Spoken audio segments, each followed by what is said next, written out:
प्रणाम नमस्कार। हम सब छी मैथिली मचान पर और आइ हमरा सबके संग छथि एकटा बहुत प्रतिष्ठित विद्वान श्री देवशंकर प्रोफेसर देवशंकर नवीन। सर के खासियत ई छनि जे श्रीमान जे छै से फिजिक्स में जे छै से अपन प्रारंभिक पढ़ाई केने छथि। ओतऽसँ मैथिली हिंदी तक करैत करैत सौहार्द सम्मान और विद्यापति सम्मान पर अपन अधिकार जमा चुकल छथि। बहुत मौलिक तौर पर जे छै से अनुवाद के पद्धति में ओकर तकनीकी में जे छै से सिद्धस्त छथि। संगहि राजकमल चौधरी के रचनावली के 35 साल तकरीबन जे छै से बहुत शिद्दत से बहुत मेहनत से जे छै से अपन खून से सींच के जे छै से सबके लेल सामने आनलखिन। बहुत पैघ बात एक तरीका से कहल जा सकै छै। अतिशयोक्ति नहीं हैत जे राजकमल चौधरी के सामने आने में एखन जे तरीका के राजकमल चौधरी के इर्द गिर्द जे विमर्श जे तरीका के शोध परक जिज्ञासा जन्म लेलकै ओहिमे हिनकर बहुत पैघ हाथ छनि। स्वागत है सर अहाँ के मैथिली मचान पर। और किछ अपन यात्रा के बारे में सबसे पहले बताबियो। काफी चेकर्ड अहाँ के यात्रा रहल, फिजिक्स मैथिली हिंदी अनुवाद तमाम किस्म के इंग्रेडिएंट जे छै से काफी इंटरेस्टिंग मिक्सचर टाइप के लगी है। फिर लेखन से हो, मैथिली लेखन से हो, हिंदी लेखन से हो, फिर अनुवाद के सिद्धस्त जी कनिया से एकटा जोखिम भरल आ अनियंत्रित यात्रा लोग के जरूर लागत हेतै। मुदा चूँकि एकटा से शुद्ध वेतनभोगी परिवार में जन्म भेल, पिता शिक्षक छलाह, बहुत कम दिन के नौकरी में रिटायर भेलथि। अर्थाभाव घर में सब दिन लागले रहै छल। मुदा अशिक्षित निरक्षर माय आ शिक्षक पिता के बीच में पढ़े लिखे के संस्कार सब दिन बनल रहा। तो ओहिमे से ओहि अभावे में जीवन दृष्टि अर्जित करते रहलो। पिताजी गाम के बगले में मुरादपुर छै, जकरा मुराइजपुर कहल जाय छै मैथिली में। तो वही ठाम मिडिल स्कूल में अध्यापक छला। तो ई सबटा चीज करैत करैत जे पढ़ैत पढ़ैत आगू धरि एलहुँ तो पढ़ाई लिखाई में जीवन दृष्टि अर्जित भेल। आ से माता पिता सदैव यह शिक्षा दैत रहला जे मानवीयता नैतिकता से पखारल जे कोनो अहाँ के कदम हैत, अहाँ के चर्चा हैत, वो नीक हैत। तो ताहिमे करैत रहलहुँ। मुदा पिता के इच्छा हरदम रहे छलनि जे बेटा हमर या तो इंजीनियर हुए या डॉक्टर हुए। हमरा बहुत छोटपने से ई लग गेल रहे जे हम एकटा नीक अध्यापक हो, नीक विद्वान हो। तो पिता पुत्र के एहि संघर्ष में दू में से किछु नहीं भए सकलो। तैं शुरू में साइंस पढ़ैत रही। वही में पढ़ैत पढ़ैत कतौ कात लागलहुँ। तो फिर बीच में से BSc पास कलाक बाद एकटा 1983 ईस्वी में अखलाकुर रहमान किदवई राज्यपाल रहथिन के बिहार के। तो सहरसा कॉलेज में एकटा विद्यापति पर्व समारोह आयोजित भेल रहे, ताहिमे आयल रहथिन पुरस्कार दै ले। आ ओहिमे एकटा लेख प्रतियोगिता आयोजित भेल रहे। तो ओहिमे मणिपद्म, ब्रजकिशोर वर्मा मणिपद्म आ लोक साहित्य एहि विषय पर लेख लिखे ले कहल गेल। तो सौंसे सहरसा के सब नौजवान सब लिखित रहे। तो हमहूँ एकटा लेख मैथिली में लिख के देने रही। तो ओहि मैं पुरस्कृत भेलाक बाद से तकर बाद ई भेलै जे हमरा मैथिली में MA करैके चाही। तो MA में से एडमिशन भेल। वही साल मैथिली में से MA के पढ़ाई शुरू भेल छलै। तो सहरसा कॉलेज में PG सेंटर वही बेर शुरू भेल छलै। तकर बाद फिर MA करैत देरी हमर गुरुजी छलाह मैथिली में PhD के गाइड प्रोफेसर शिवशंकर झा कांत आब नहीं छथि, प्रणाम करै छियनि।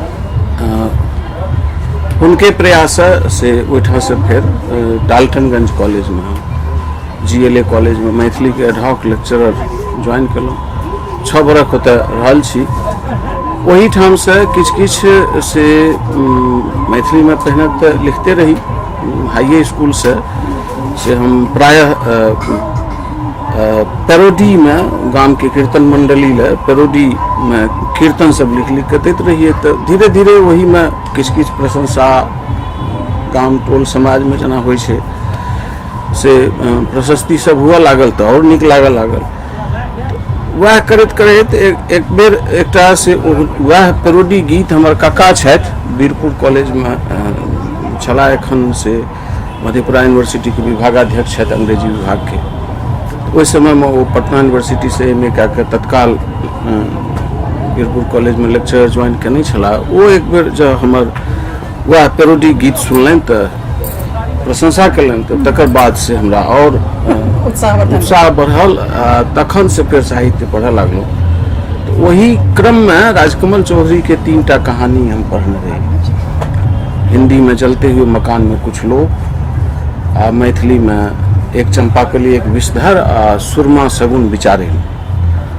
तो वो तीनों कहानी जे छै से हमर जीवन के चर्चा उनटा देलक। तकर बाद साइंस छोड़ के साइंस लागल रहल हमरा जीवन में दिल्ली आबे तक 1993 ईस्वी तक।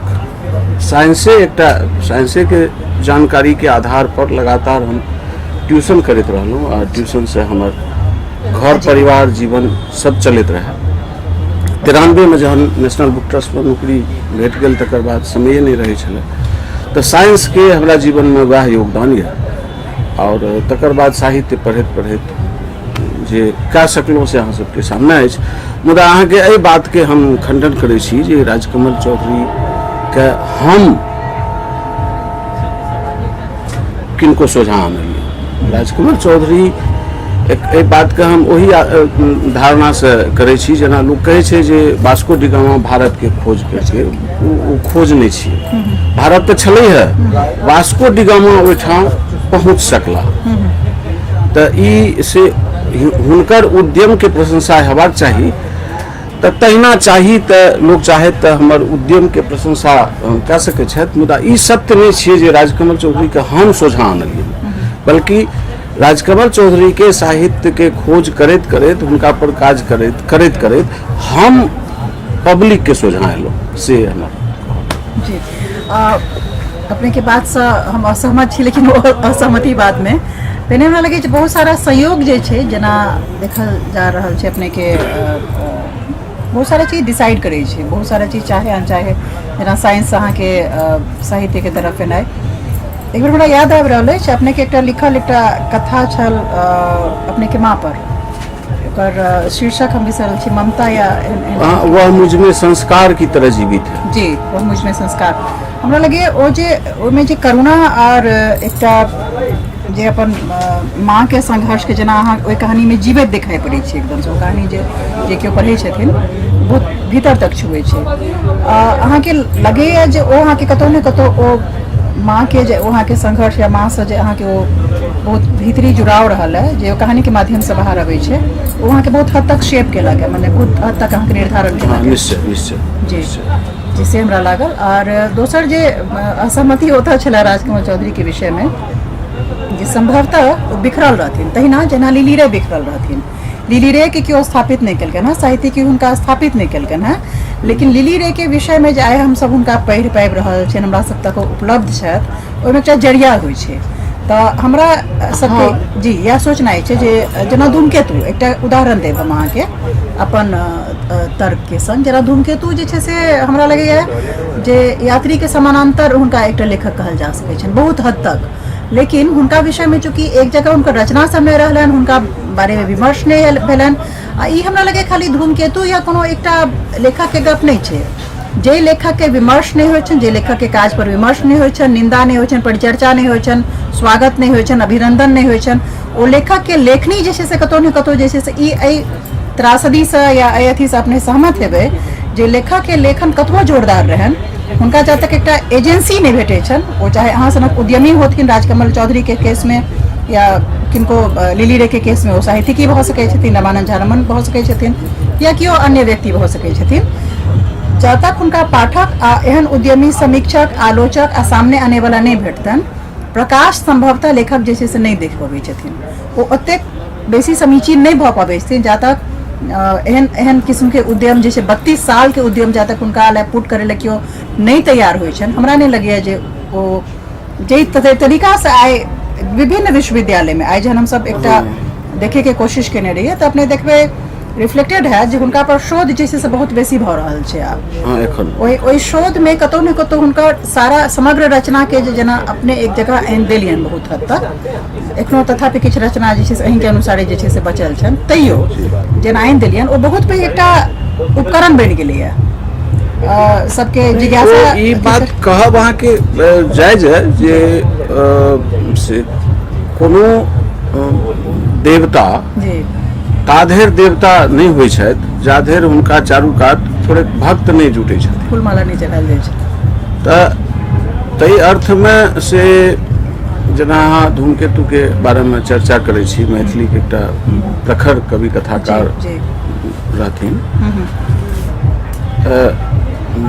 सामान्यतया बहुत गोटे के संगे ई होइ छै जे अहाँ बाबा यात्री के जे कविता छनि, कतेक रवि वर्मा कतेक तानसेन सेन चरा रहल छथि गाय बागमती कछेर में, तऽ से ई हम अपनो संबंध में कहि सकै छी, अहाँ अपना संबंध में कहि सकै छी जे एहन हमही प्रतिभाशाली छलहुँ जकरा JNU में प्रोफेसर बजा लेल गेल से बात नहीं छै। हमरा सनक बहुत रास हमरा से बेसी प्रतिभा वाला लोग छै जे एखन कतौ नहीं जा सकले है, किया तो संयोग नहीं बैसले। जना हमर से जीवन के यात्रा के संबंध में कहलहुँ, निश्चय से हमर माय के तपस्या ओहिमे अर्थ राखै छै जे ओ जे तरह से एकटा निरक्षर महिला अपन पढ़ैत लिखैत बेटा के लेल ओतेक अल्प संसाधन में जतबा कष्ट देखने छियै से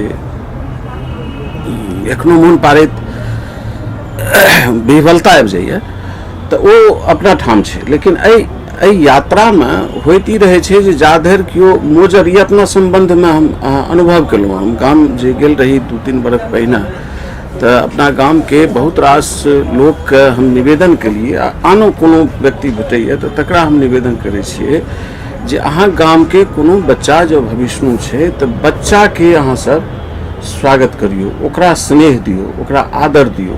वो आदर जे देबै तऽ काल्हि खन जो ओ अपन प्रतिभाक बल पर कोनो ठाम पहुँचतै तऽ जतय पहुँचतै ततय ओकरा अहाँके स्नेह, अहाँ गाम के आकर्षण ओकरा घींच के आनतै। अहाँ जते तरह के नफरत कोनो बच्चा के पिता के गरीबी, ओ बच्चा के कोन दोष छै, गरीब तो ओकर पिता छै।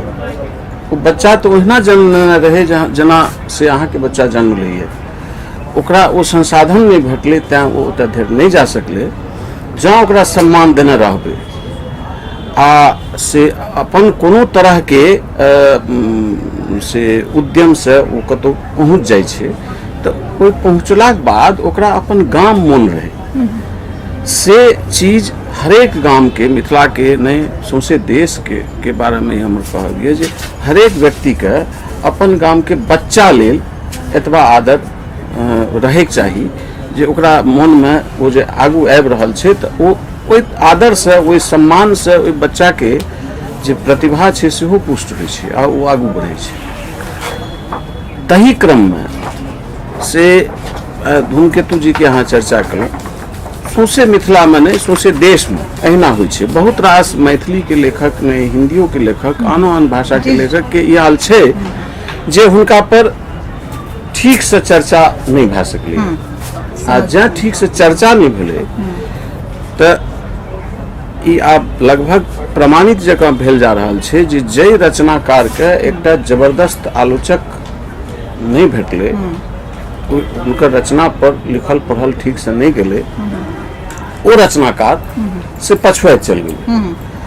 राजकमल चौधरी के संगे दुर्योग से भेलै ई जे एक तऽ ओ अपन रचना के बारे में सेहो रचना से मोह बड रहैत रहे, मुदा अपन रचना के जोगा के कतौ राखि सकी ई हुनका लेल न संसाधन रहन न टेम्परामेंट रहन। ततेक जल्दबाजी में रहथिन जे ओ 37.5 वर्ष के आयु में, जेना कि और कैठा हम कैलकुलेशन गणना कए के कहि चुकल छी जे 37.5 वर्षक आयु में मात्र अंतिम 2.5 बरख तऽ ओछान पर बितलनि बीमारी से संघर्ष करे प्रारंभिक 20 बरख काटि दियो से खुमारी उम्र के खुमारी तोड़े में आ तकर बाद के प्रारंभिक 5 बरख लिखे पढ़े मतलब 55 से 65 धरि के हुनकर रचना जे छै से मजबूती से लिखल रचना छै आ ओतबे में 4000 पेज के रचनावली अहाँ के सोझाए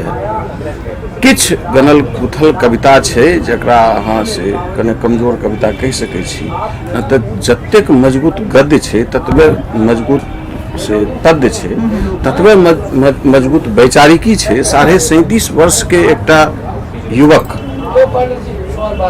ओहन गद्य लिख के मरलखिन जकरा जेहन गद्य आय के तारीख में से 80 वर्ष के 70 वर्ष के अनुभवी अध्यापक नहीं लिख पाबै छै तऽ ई सबटा काज करैत करैत ओ रचना के संयोजन में संग्रह में कहियो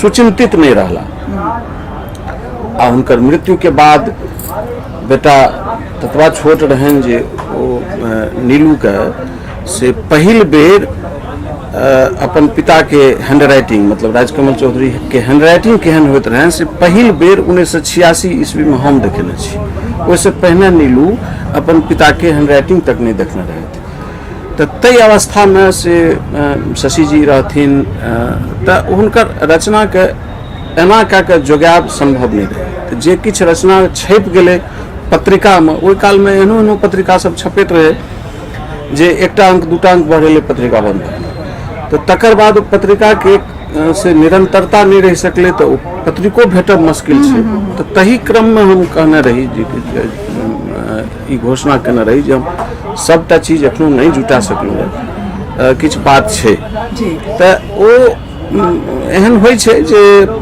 जाधरि एकटा से समग्र मूल्यांकन के दिशा में कोनो रचनाकार लेल केओ नहीं शुरू करते ताधरि ओ रचनाकार के पर बाहर के लोग के नजर नहीं जाइ छै तऽ अध्यापन में शोध में एहना होइ छै जी एकटा अवलोकन केओ गोटे केने रहथिन अपने के ऊपर विचार जानना चाहब जेना क्लासिकल लैंग्वेज सब छै जेना मैथिली के सेहो एकटा अहाँ क्लासिकल तो नहीं कम से कम पुरान जरूर कह सकै छियै बहुत पुरान कह सकै छियै आलोचना जे छै से हिंदी के विधा छै हिंदी में जे छै से मूलतः जे छै से आलोचना के विधा एतेक बेसी माने प्रॉस्पर कऽ गेलै एतेक बेसी फैल फूल गेलै जे आब ओहि विधा के जे छै से अन्य माने ओकरा एकटा उपकरण के तौर पर ओहि आलोचना के उपकरण के तौर पर दोसर साहित्य सबके या दोसर भाषा सबके मूल्यांकन कयल जा रहल है जेना मैथिली के एकटा बहुत पैघ कमी छै कमी लगातार देखल जा रहल छै आइ के एखन के युग में जे तो आलोचना आ समीक्षा के कमी छै जेकर वजह से जे छै से ई साहित्य जे छै से कतौ ने कतौ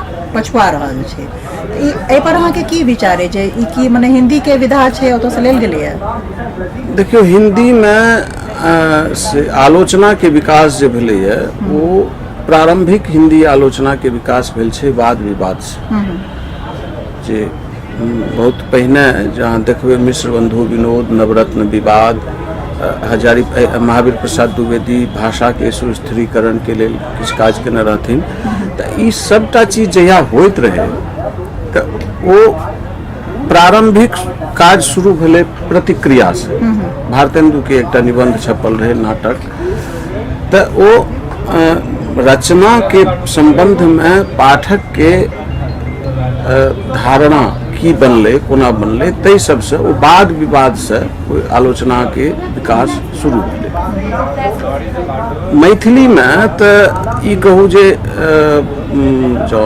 संस्कृत परंपरा से शुरू करी तऽ कोनो रचना के रचनात्मक साहित्य के जखन अहाँ मूल्यांकन शुरू करै छियै तऽ अहाँके जिम्मा में अहाँके सोझा में एकटा आलोचनात्मक टूल्स होइए आलोचना के उपकरण से उपकरण अहाँ बनबै छियै लक्षण ग्रंथ के जे महाकाव्य केहन हेबाक चाही कहानी केहन हेबाक चाही तऽ ओ सबटा भेलै लक्षण ग्रंथ आ लक्ष्य ग्रंथ भेलै रचना ई तय छै जे पहिने लक्ष्य ग्रंथ लिखल जेतै तखन ओकर लक्षण ग्रंथ निर्धारित हेतै आ बाद के समय में फिर ओहि लक्षण ग्रंथ के आधार पर नव लक्ष्य ग्रंथ के से रचना हेतै आ तै में एकटा संविधान बनतै नलिन बिलोचन शर्मा बिहार के बहुत पैघ आलोचक रहथिन, नकेनबाद के बहुत पैघ प्रवक्ता।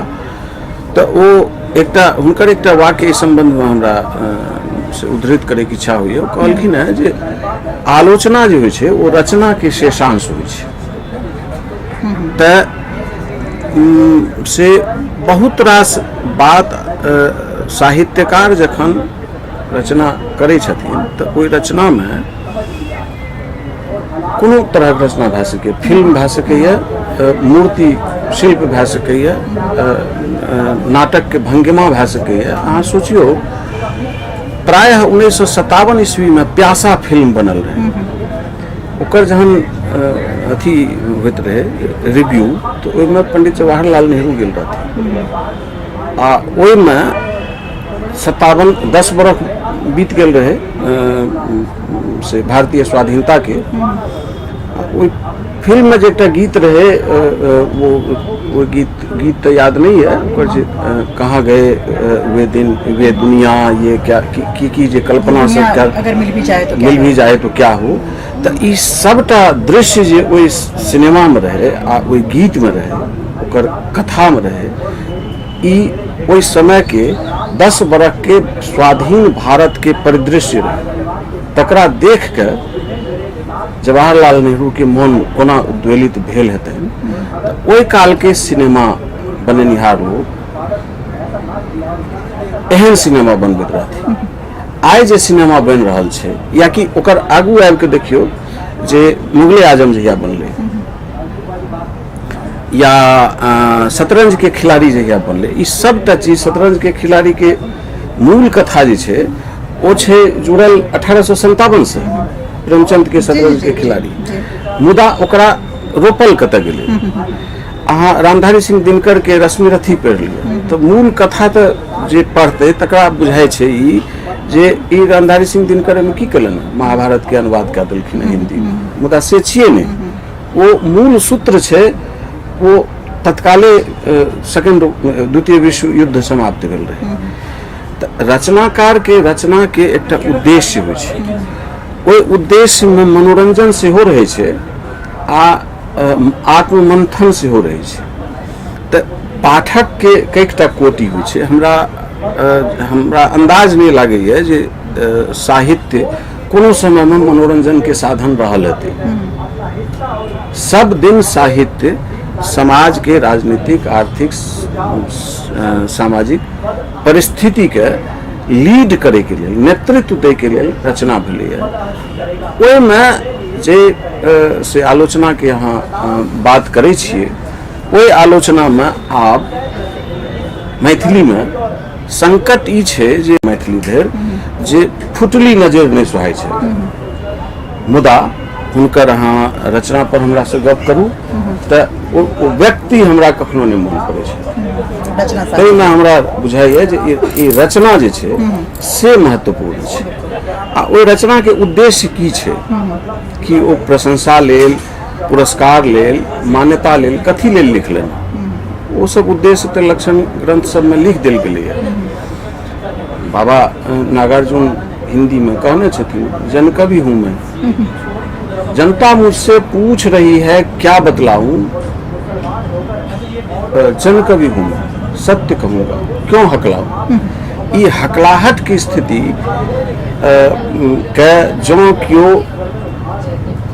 आलोचक देख ले छे आ कह दे छे, तो तकर बाद से रचनाकार के लगे छन जे ई हमरा पर आक्रमण कलेना। एकर दोसर पक्ष सेहो छै, समालोचको एहन छथिन जे ओ मुँह देख के आ संबंध देख के से आलोचना तो नहीं करे छथिन, निंदा अथवा प्रशंसा करे छथिन। तो जो ऐसे मैथिली साहित्य के उबारल जाए, मैथिली के आलोचक में रचना के बुझबाक तटस्थता, धैर्य, ईमानदारी आ श्रमशीलता आबेन, आ रचनाकार के अपन आलोचना सहबाक क्षमता विकसित हो, तो बहुत किछ नीक भए सकैए। आ से हेबाक चाही। आ हमरा सब कल्पना करी जे एहन दिन एतै आबि सकैए। प्रश्न तऽ ई छै ओ जे- ई जे छै एकटा ई लाइन जे माने हमर तऽ ई कहब यऽ जे मानि लिअ हम अहाँके कोनो कविताके निंदा केलहुँ तऽ सब आलोचकके हम अपन बात कहलहुँ ने, हम एहि दुनियाके नियंता नहि छियै जे हम अहाँके कविताके खराब कहि देलहुँ तऽ अहाँ कविता खराब भेल। जी आब हमर मत एते अहाँ हमर बातके नहियो मानि सकै छी, बिल्कुल बिल्कुल या पूर्वाग्रह से ग्रस्त सेहो मानि सकै छी। जी, जी। तऽ एहन बात से मैथिली रचनाकार के से मानबाक चाही आ आलोचक के कने ईमानदार हेबाक चाही। नहीं एकटा प्रश्न ई छै सर जे मैथिल समाज में की पाठकीयता के कमी रहलैए कि मने ई आलोचना के विधा के जे विकास नहीं भऽ गेलै। बिल्कुल ऑलमोस्ट लगे छै जेना आलोचना या समीक्षा जे छै से बहुत ईमानदार तौर पर ओहिमे जे अपने एकटा बात कहलिए जे लेखनी जे छै से आब आइ काल्हि हकलाइत लेखनी टेरमेट लेखनी जे छै से पुरस्कार के लेल भऽ रहल छै बेसी से बेसी। ई कनि काल पहिने जे छै से अपन सबके गपशप में सेहो हम अहाँके कहने रही जेना 60 70 80 के दशक के जे एकटा मैच्योर आ प्रोग्रेसिव नॉट कोट अन कोट प्रोग्रेसिव, जेना प्रोग्रेसिव अपने सब बुझै छियै या ओकरा लेल एकटा बहुत पैघ जे छै से विमर्श ठाढ़ भऽ रहल छै जे प्रोग्रेसिव कते प्रोग्रेसिव छलैए, से प्रोग्रेसिव नहि true sense of the terms में प्रोग्रेसिव जकरा कहै छै ओहि किस्म के जे एकटा लेखनी 60 70 के दशक में आबि रहल छलै, 80 तक में आबि रहल छलैए, जतऽ पाँचवा पढ़ल लिलिरे तक के जे छै से मरीचिका जे छनि से सामंतवाद के एकटा धारा जे छै से तय करे में सक्षम छै। फाइन, ओही सेंस में जे छै से कथी से ग्रसित भऽ गेलै ई मैथिली लेखन 90 और ओकर बाद के लगातार जेना लगे छै हम बहुत कम पढ़ने छी मैथिली, हमरा मैथिली के बहुत अल्प ज्ञान है, तथापि देखाई पड़ैया जे पिछलका कोनो जे कहानी या कथा या उपन्यास किछु उठा के पढ़ि लै छी और अजुका जे अथी तऽ वॉमिटिंग के हालत रहै छै, लगैत रहै छै कतऽ से लिखल गेलैया, ई किया भऽ रहल छै, आलोचना नहीं छै, स्तर गिरल जा रहल छै, ई किया छै? प्रसंग में से एकटा दृष्टांत हम एखन जे मैथिली लेखक संघ के जे आयोजन भेल रहे तऽ हमरा अनुवाद पर कहल गेल रहे बाजै ले, तऽ ओहिमे हम से महावीर प्रसाद द्विवेदी के उल्लेख केने रहियै। ओकरा अहाँके फेर से सुनबे के इच्छा होइए जे दिक्कत ई भेलै जे महावीर प्रसाद द्विवेदी ओहि समय में कते काज करैत रहथिन, सरस्वती पत्रिका के संपादन, अपन मौलिक लेखन, परिवार भरण पोषण आ तकर बाद से विपुल मात्रा में अनुवाद। हुनकर जे काज कयल देखबै तऽ मने आदंक समय जायत जे एते काज करैत कोना रहथिन। तऽ ओ समय रहे जे ओ जे मैकाले जखन घोषणा केने रहे जे भारत देश पर राज्य करबाक छौ तऽ ओहिठाम के नागरिक के मनोबल तोड़े पड़तौ, तऽ ओ मनोबल तोड़े ला एहिठाम के अंग्रेजी के अनुवादक सब की केलकै, भारतीय ग्रंथ के अनुवाद एहन अनुवाद केलकै जे ओकरा से मनोबल तोड़े ला भारतीय ग्रंथ के अनुवाद केलकै आ कहे लागले भारतीय के जे तोहर जे छै से तोरा उठा के तू मुर्दा के जरबै छै, तू लकड़ी से दतमन करे छै, तू खेत में दिशा मैदान ले जा इत्यादि इत्यादि से तोरा उठा सती प्रथा छो बरबर छै, बरबर छै, मनोबल तोड़े के कोशिश केलकै। वही समय में वही इंग्लैंड में जे किताब लिखल गेलै ऑन लिबर्टी आ द एजुकेशन, बेकन के निबंध के अनुवाद तक करते छला, वो किताब के वो अनुवाद केलखिन, बेस मोटगर ग्रंथ छै। आ वो अंग्रेजी के ओकरे जे व्यक्ति हमरा ओठा के नागरिक से वर्नाकुलर आ रस्टिक कहैत रहे तकरे ताऊ के लिखल रहे वो किताब, जकर अनुवाद कए महावीर प्रसाद द्विवेदी भारतीय नागरिक के मनोबल ऊंच करे के एकटा कोशिश केलखिन। एहि कोशिश में भेलै जे भारत के नागरिक के ई बुझेले जे अरे भाई हम नहीं छियै पिछड़ल, ई तो ओकरे महान विद्वान के लिखल किताब छियै जकर किताब के वो सब गली कुची में जरा रहल छै। त एहन काज ओहि समय में महावीर प्रसाद द्विवेदी किया करैत रहथिन? एकटा नागरिक उद्देश्य रहे, सामाजिक उद्देश्य रहे, नागरिक जीवन में, राष्ट्रीय जीवन में, राष्ट्रीय उत्थान में दखल दै के लेखक के जिम्मेदारी, एकटा अपन जिम्मेदारी बुझे। आइ जे अनुवाद भए रहल छै ओ किया भए रहल छै? बाद में जहन ओहिठाम बाजैत रही तऽ गुंजन जी पूछि देलखिन एक दू गोटे से जे अहाँ जे अनुवाद केलहुँ है फलां किताब के, वो अपना मन से केलहुँ या ककरो कहला पर केलहुँ? तऽ ई आइ जे अनुवाद भए रहल छै से अनुवाद होय से पहिने व्यक्ति ओ अनुवादक के पसीन के किताब नहीं होइ छै, ओ तय होइ छै जे एकरा छापत के, एकरा जे एकर अनुवाद जे किताब के करब तऽ हमरा पाइ कतेक भेटत आ एहि पर कोन पुरस्कार हमर से हमरा भेट सकैया। ठीक यह स्थिति छै मौलिक लेखन। नागार्जुन जहिया लिखब शुरू, बाबा यात्री जहिया लिखब शुरू केने रहथिन, लगभग 1940-41 के आसपास कवि स्वप्न कविता हुनकर छपल रहे, जाहिमे ओ लिखने रहथिन, उठह कवि तू दहक ललकारा, गिर शिखर पर पथिक दल चलते चढ़ते करे। या बाद में जे विलाप कविता छै, बूढ़ बड़ कविता छै, ई सबटा स्थिति जे रहे से यात्री से पहिने कांचीनाथ झा किरण आ सीताराम झा जे मिथिला के एकटा ओ ठहरल जलकुंभी छाड़ल काय कादो जमा भेल पानि रहे, एकदम शांत स्थिर सरोवर, तकरा तय में से कंकरी मारे के प्रयास सीताराम झा, भुवनेश्वर सिंह भुवन आ कांचीनाथ झा किरण ई सब कह चुकल रहथिन। मुदा मधुप जी बाद में अवैध थे। हाँ, मधुप जी, हाँ, ई सब गोटे के प्रयास के से मैथिल सबके कोनो नव काज करब शुरू करबै तऽ मैथिल के पाखंड जे छै ओ पाछुए घिचे लागल रहे छै ने। तैं बाबा यात्री के एकटा कविता में देखबै जे ओ कविता के लाइन संभव छै शब्द एम्हर उम्हर हुए जे अपने विजयक जुन कुटु ढेकी दियो निश्चल मन से आशीर्वाद, नवतुरिये आबो आगा। नवतुरिया के नवतुरिया शब्द जे छै से यात्री बहुत सोच समझ के ये सब दिशा में अपन समर्थन देने रहथिन। तो वो सबसे पहले जहन किताब लिखलखिन उपन्यास, तो वो पहले पारो लिखलखिन। पारो के बिना नवतुरिया नहीं लिखल जा सकते रहे। पारो में जे तरह के पार्वती के अधोगति देखेने छथिन तकर बादे नवतुरिया आगू एलैया।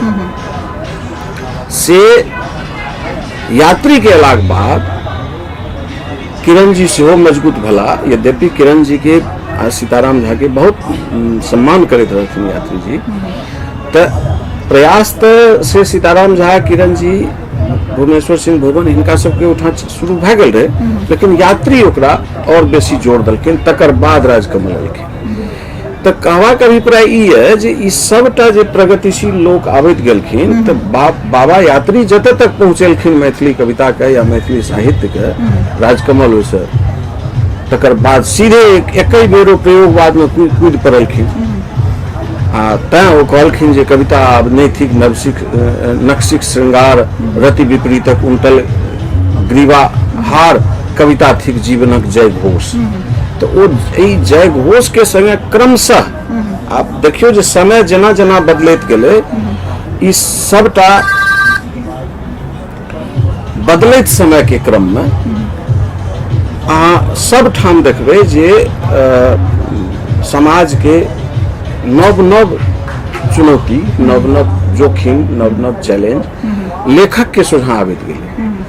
तऽ यात्री जी के रहते रहते राजकमल तो कने पहिने चलि गेल छलाह, लेकिन यात्री जी के रहते रहते फिर इमरजेंसी लागि गेलै। ओहि दौर में जे 8म दशक के जे नव लेखक सब के प्रवेश भेलै, तो उनका सुझाव में फिर से वो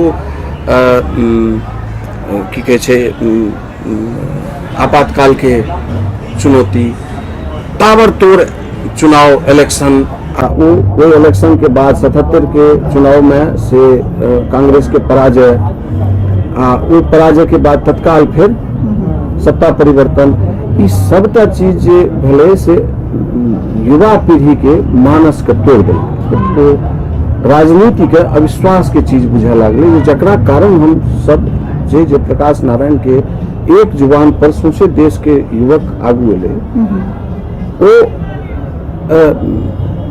जे व्यक्ति सत्ता पर काबिज भेलै तो देश के त्रस्त कऽ देलकै। 2-2.5 बरख के बाद फिर से इलेक्शन, जते बेर इलेक्शन होइ छै ओ तो महंगाई बढ़े के बहुत पैघ साधन छियै। तो वही समय से भारत के नौजवान के मोह भंग, आ तकर बाद वो क्रांति के बदला में पछुआरक बाट ताकऽ लगलै। तो तें ओकर बादक स्थिति जे छै से नव नव विकास होइत गेलै। फिर नवका नवका 2-3टा विमर्श सब सेहो एलै साहित्य में। मुदा ई इलेक्ट्रॉनिक मीडिया के प्रसार से भेलै ई जे थोड़े कमाई धमाई के व्यवस्था हुए लागलै, सबके थोड़ बहुत पाई ताई हुए लागलै, प्रेस जगह जगह छपा लागलै, छपे के सुविधा बढ़ गेलै। जे कोई 77 के चुनाव के बाद जे राजनीतिक अस्थिरता देश में पसर, तैसे जो नौजवान पीढ़ी के मन में मोह भंग, आशा भंग, ओकरा ई बुझा लागलै कि भाई आप क्रांति से किछु होबे लागै छै, तें पछुआर के कोनो बात वो बात ताके के क्रम में से पछुआर जो एक बेर चलि गेलै तकर बाद तो बहुत रास व्यवस्था से राजनीति सब केने रहे छै। तें राजनीति के अपराधीकरण आ अपराध के राजनीतिकरण दुनू चीज एलै।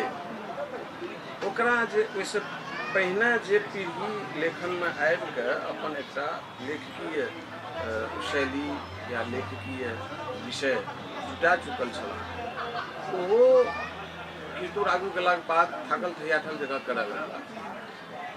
तें जे एहि पीढ़ी के बाद जे अपन नव शताब्दी में जे पीढ़ी सब भेलै तकरा सबके से बेरोजगारी माथ पर ततेक बेसी चढ़ि गेलै जे रोटी तो बहुत रास चीज के ध्वस्त कऽ दै छै, ध्वनि छीन लै छै, भाषा छीन लै छै। ओहि कारणे ई सबटा चीज भेलै आ बाद में ततेक लालसा बढ़ि गेलैए लोकके। आब आइ के पीढ़ी के जे देखै छियै तऽ हमरा अचरज ई लागैए कि मैथिली में एखन नव पीढ़ी के लोग के नवका नव पीढ़ी पुरान लोग, लेकिन नया नया जोगी जो भेला मैथिली के चाह के जहिया से खास करके मैथिली के 8वीं अनुसूची में जगह भेटलै अंतिम से किछु से आवंटन सब गेला सब जे छै चाह के जागलै। ओ कए बेर कते ठाम कहने छी जे भाई साहित्य के बिना भाषा के अहाँ कते दिन बचा करा, साहित्य अहाँ पढ़े नहीं चाहे जे की कहै छै मैसूर से शुरू भेलै जे कथेतर गद्य जे छै से ओकर 50टा कि 100टा किताब CIL कीनत मैथिली,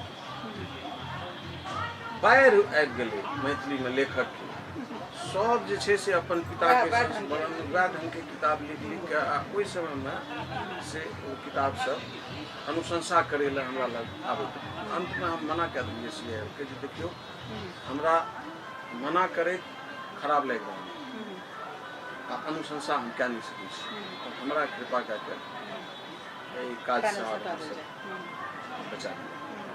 तऽ से जे व्यक्ति एखन मैथिली लेखन में आबि रहल छै हुनका सबके ई सोचबाक चाही जे हम जे लिखै छियै तऽ हमरा अपेक्षा रहैए जे दुनिया के लोक ओकरा किछु पढ़ै बुझै। से अहाँ लिखै से पहले जब थोड़ो चीज अहाँ पढ़ने नहीं छी, अहाँके अपने साहित्य के कोनो उत्थान पतन के बोध नहीं, साहित्य की कऽ सकैए से अहाँके किछु शब्द आबि गेल आ साहित्य रचय लागल ताहिमे कतेक साधना केलाक बाद साहित्य लिखल जाइ छै से बुझबाक चाही। ई बुझैके तो मैंने अब अहाँके एक तरीका से हम ई बुझ सकै छी जे आवंटन आ पुरस्कार के जे चुका फेंकल जाए लगलै ताहिसँ जे छै से लेखक ओकरे आगू पाछू डोलि कऽ जे छै से अपन सामाजिक सरोकार खत्म भऽ गेलनि, खास कऽ 90 के उदारवाद जहन एलै और ओ जे पूरा उदारवाद के जे फेज एलै बाजार जतऽ जे छै से बहुत बेसी हावी होबऽ लगलै, तो आवंटन आ पुरस्कार आ राज्य से भेटल जे अनुदान जे छै से हुनका सबके लेखन के विषय निर्धारण करऽ लगलै। जेना अपने कहलिए सीआईएल एकरा से सीआईएल वाला प्रसंग जे कहलहुँ ताहिमे एहि प्रसंगमे किछु गोटे छथि, तैँ ई नहि कहबै जे सबटा ओहने लेखन छै। जेना से हमरा अहाँ जेना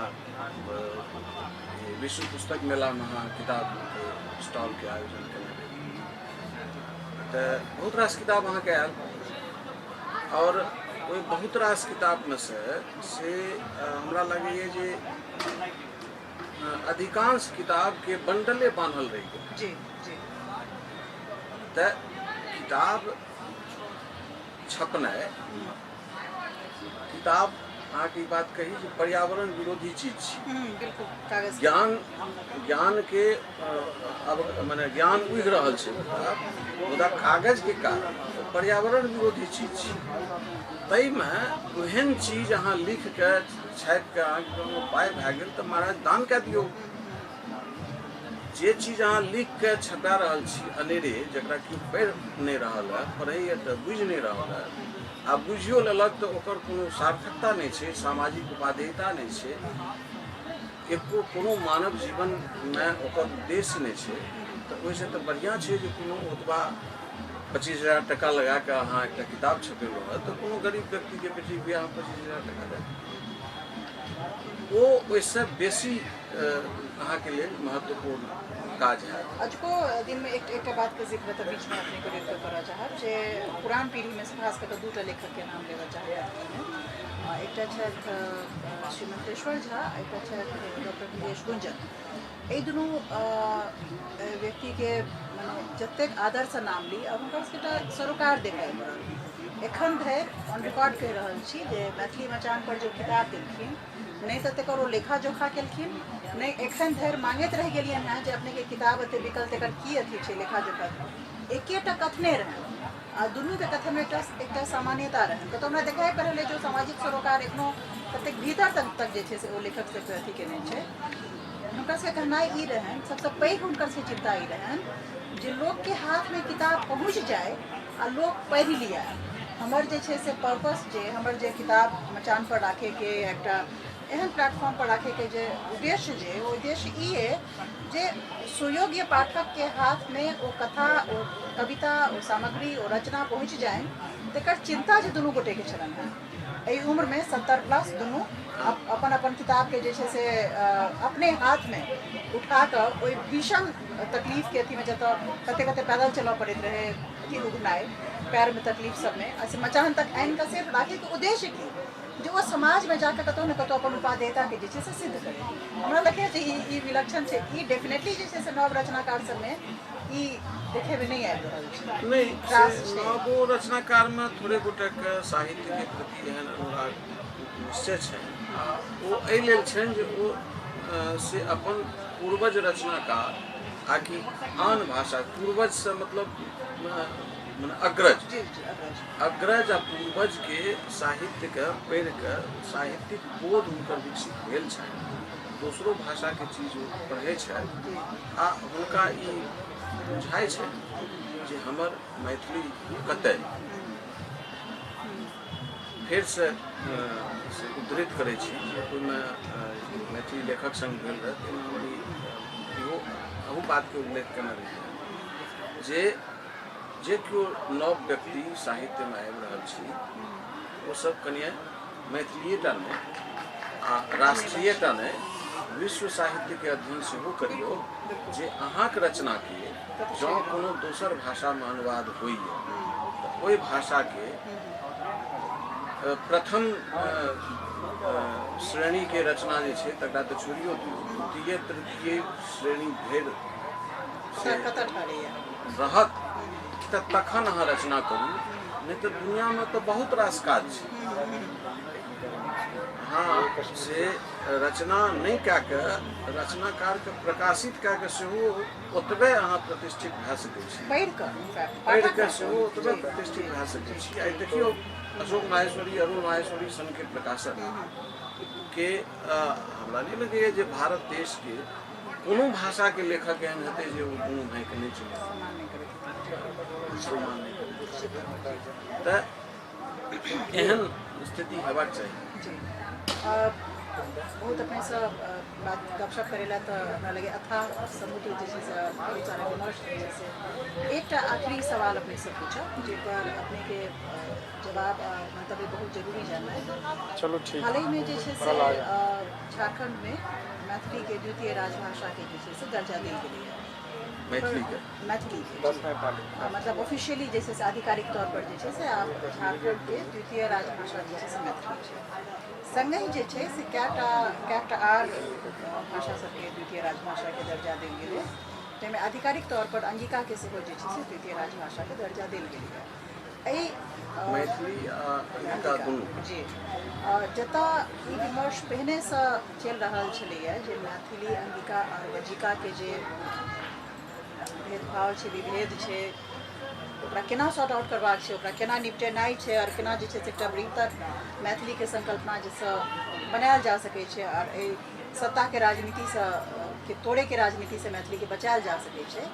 ओतहि अल्टीमेटली ई जे आधिकारिक घोषणा छै जतऽ अंगिका के राजभाषा के दर्जा आधिकारिक तौर पर दऽ देल गेलैए, मैथिली के सेहो देल गेलै, एकरा अहाँ केना देखै छियै? देखियो सरकारी प्रयास में मैथिली के संगे एहि तरह के प्रवृत्ति पहिनो रहलै। अहाँके फिर से मोन दियाबै छी जे कविश्वर चंदा झा जखन विद्यापति के पुरुष परीक्षा के अनुवाद केने रहथिन, हाँ इहो उल्लेखनीय बात छै जे चंदा झा कोन समय में पुरुष परीक्षा के अनुवाद केलखिन से देखियो। उस समय रहे जे पुरुष परीक्षेटा के अनुवाद भए सकै, कोनो अनुवादक के मोन में कोनो रचना के अनुवाद करबाक प्रवृत्ति किया जाए छै। उस समय रहे स्वाधीनता आंदोलन के समय, आ पुरुष परीक्षा एहन चीज छै जे पुरुषार्थ के जगबे के लेल एक महत्वपूर्ण किताब छै। ताहि किताब के चंदा झा मैथिली में अनुवाद केने रहथिन, हुनकर देशभक्ति देखिए। वही समय में जहन भारतेंदु हरिश्चंद्र नारा देलखिन निज भाषा उन्नति है, फिर एकरा से कोट अनकोट देखियो निज भाषा, वो हिंदी नहीं कहलखिन, तखन चंदा झा ओहि किताब के भूमिका, किताबक अनुवाद छै मैथिली में, किताब की भूमिका छै। राष्ट्रीय आंदोलन में मैथिली के लेखक आ मैथिल सेनानी के विपुल योगदान रहा। सब एहि आशा से योगदान देलकै जे हमर जे अपन क्षेत्रीय अस्मिता है तकरो कोनो महत्व है। मुदा जखन राज्य के गठन हुआ लागलै, कहल गेल रहे जे भाषावार राज्य के गठन हेतै, ताहिमे बिहारक जहन स्थिति है, बिहार टूटलै तब प्राथमिक प्रस्ताव आयल रहे जे एकर नाम मगध मिथिला राखल जाए।